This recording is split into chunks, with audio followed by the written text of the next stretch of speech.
Hi everyone, it's Pete here from the Pain Toolkit, and a very good afternoon to everyone. Thanks very much for tuning in, watching the video. And guess who I got with me today? A good friend of mine. I would say good old friend, because he's younger than me, but a very, very good friend called Dr. Sue Peacock. Good afternoon to you, Sue. Hello, Pete. How are you? Oh, do you know what? I'm all the better for you asking me. Thank you very much. You're welcome. So I've known Sue for quite a bit now, and she's a psychologist. And I'll tell you what, rather than me introduce you, can you tell the viewers what your title is and what you actually do, and then I want to do a little bit of give you a bit more of an intro. Yeah, okay. I'm Dr. Sue Peacock. I'm a consultant health psychologist. I've worked in pain management since I qualified, for over 20 years now. I used to work in the NHS till 20 years ago, and 3 years in March I left to go into independent practice. So I still see quite a lot of pain patients, which is great because that's my passion. Thanks. So, and I'll tell you what I'm going to be asking Sue about this afternoon, because this sort of, I like watching sport and stuff like that, and I listen to the football managers afterwards, and and they talk about, soccer players or football players, they get injured and they've got psychologists there and help them recover and stuff like that. And I thought to myself, you know what, I wonder if sports psychology could be used in pain self-management. And of course, I had to get it from the, I was like, horse's mouth. I don't want to, I think I want to say that, but get it from the main person. So that's what I'd asked Sue messaged her one day and said, look, about pain sports psychology, could that work within pain self-management? And she said, yes, it does, and I use it. So can you tell the viewers today, how you use sports psychology in general in your practice, supporting people with long-term pain?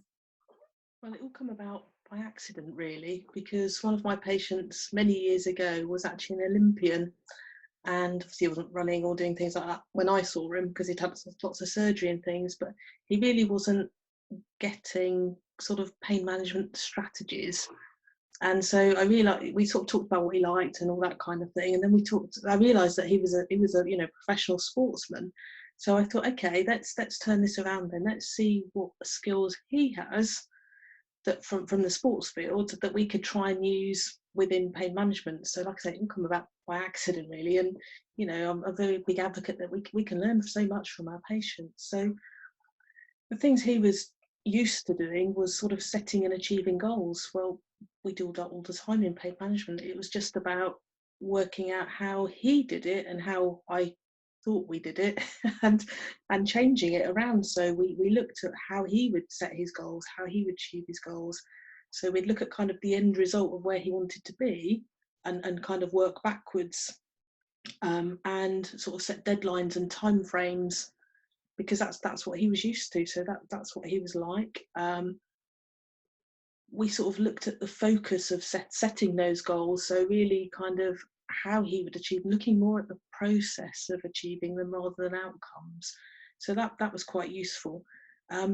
We also sort of set long-term and short-term goals. So we had sort of bigger goals to work towards, but we were still achieving goals in the short space of time. So that was quite useful. He also found, because he was used to sort of sharing his goals, I encouraged him to share his goals with people that he trusted. So that kind of led to that sort of accountability. So, he'd said, he'd put it out there that he was going to do these things. So he did. So that was great. We also looked at sort of increasing motivation and things like that, because we need to know where our motivations come from, don't we? Is it personal reasons that we actually want to get better and manage our pain better? Or do we just want to please other people, our families, our friends, our employers, whatever? So we need to find out where our motivation comes from, and appreciate that with athletes or with everybody, really. Our motivation ebbs and flows, and it's about addressing it when it's kind of ebbing before it kind of drains away, and getting yourself back on track again. We also looked at sort of building confidence, because he was great. He had such a lot of self-belief about his athletic ability when he was when he was an athlete. But actually now he wasn't able to do the things that he wanted to do or used to be able to do. His confidence really nosedived big time.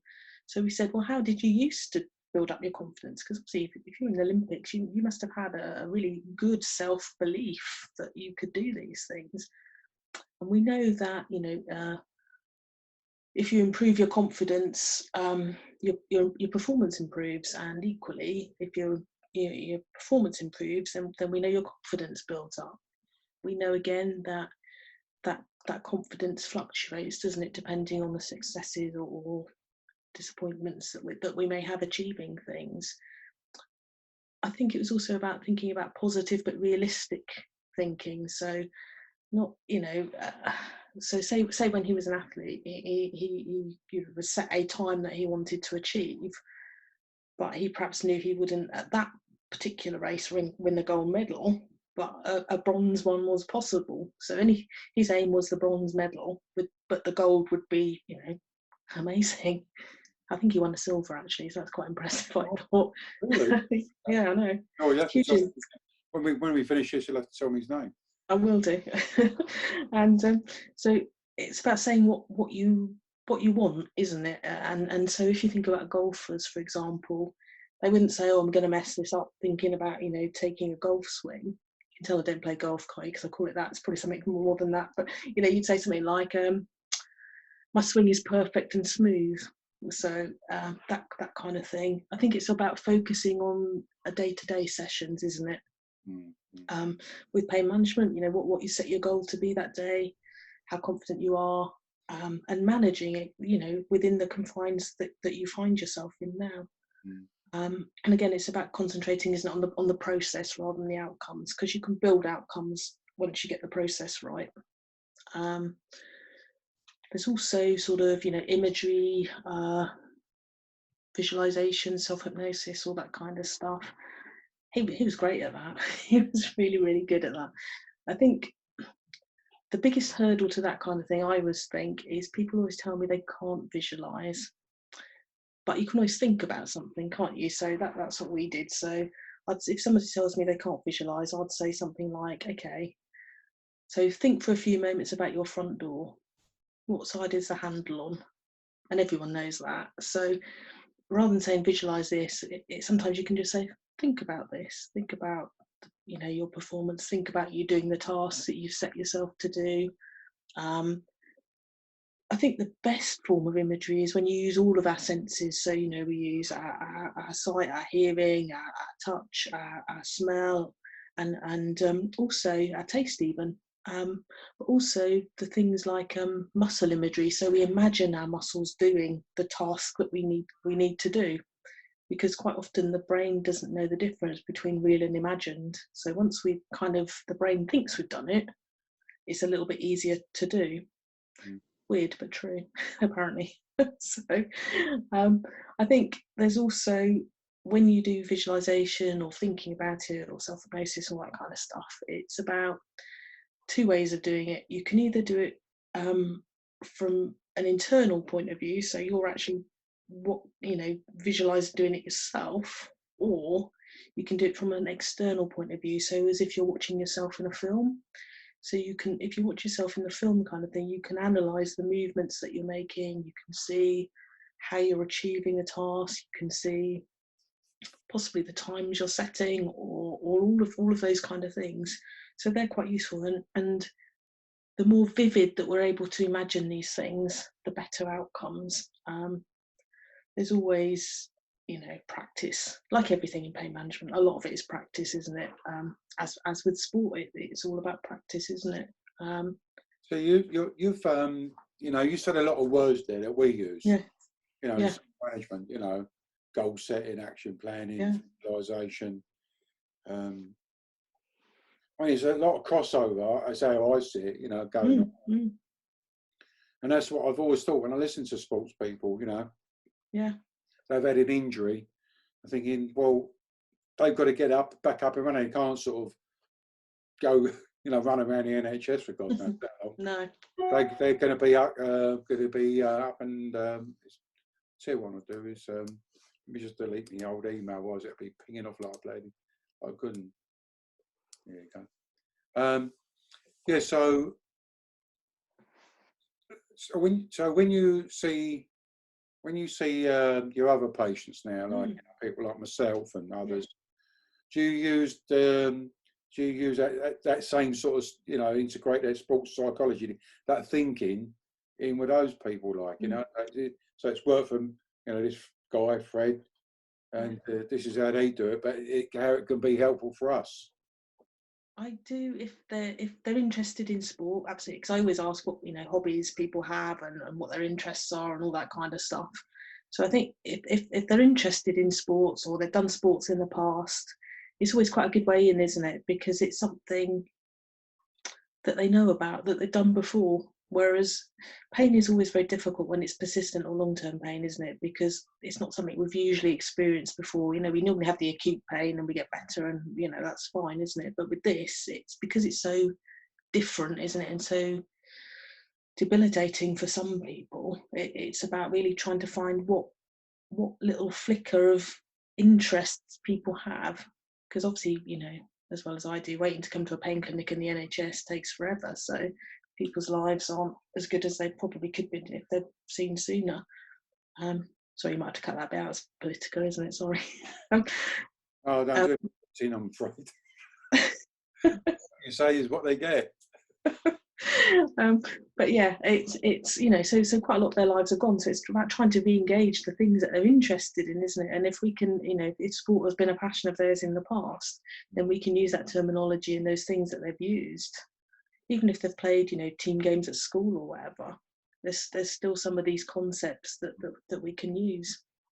So it's funny. I've just a friend of mine, a friend of mine, someone gave me a link just before Christmas, like, and it was a headline apparently in the Daily Mirror or something like that about DM Dublin and another footballer, ex-footballer, we're going to try and help footballers who, men and women who had injuries but now live with long-term pain and stuff like that. And I just took off myself. I thought, well, that sounds interesting. So I just finished it. Adapting the toolkit for retired footballers. But I think, and I included into it, I sort of did a bit of, I want to say, sports psychology. So it's about what they'll be already used to, what you've already mentioned this afternoon. I think, I think we a lot of people we're paying, we just get stuck.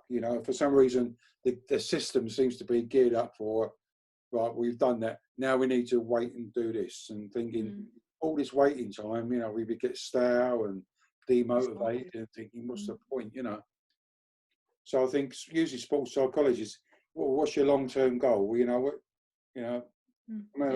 you want to be? Yeah, absolutely. Yeah, I mean, that old saying, if you don't know where you're going, it's unlikely you're going to get there. Yeah, and sometimes people need that sort of support, don't they? Or guidance, or just those conversations to spark interest, to see where they could be going, what's possible, what other people have done. Absolutely. Well, thanks for that, sir. And I'll tell you the other thing I want to talk to you about this afternoon is, you're probably more well known for pain and sleep. Hey, where's your book? Have you got a book? My book, hang on.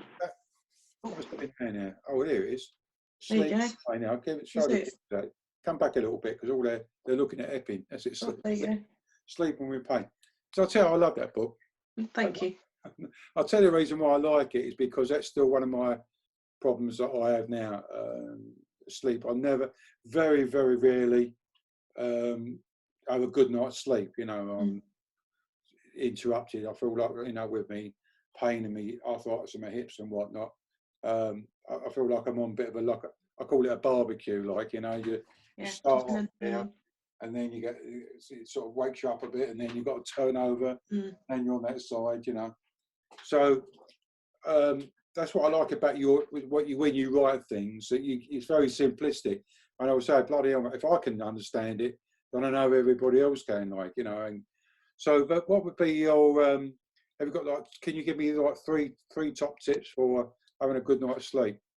Yeah, good night's sleep. I think read your pain toolkit, get as many coping strategies as possible. I truly do recommend that, absolutely. I think quite often it's about, you know, getting your bedding comfortable, your mattresses and your pillows, and I think go in the shops and pretend you're 5 again and jump on the beds and make sure they're comfortable. Because so many people, you know, when we get older, we become a bit more reserved, don't we? And we kind of lie there meekly like we probably wouldn't lie there anyway. So go in the shops and move around on the bed as you would at home, absolutely. And their computers will probably register it all, because they've got computer things now, haven't they, that work out the best mattresses for you and things like that. I think quite often we can't sleep because we've got a lot going on in our lives and a lot going on in our minds. So I think journaling is quite a good thing. I'm not saying, you know, write pages and pages, because some people like that, but some people don't. What I'd say is write down 3 things that have gone well for you today, or 3 things that you're kind of grateful for. And it could be really small things. I'd say write down 3 things that haven't gone well, and is there anything you can do about them?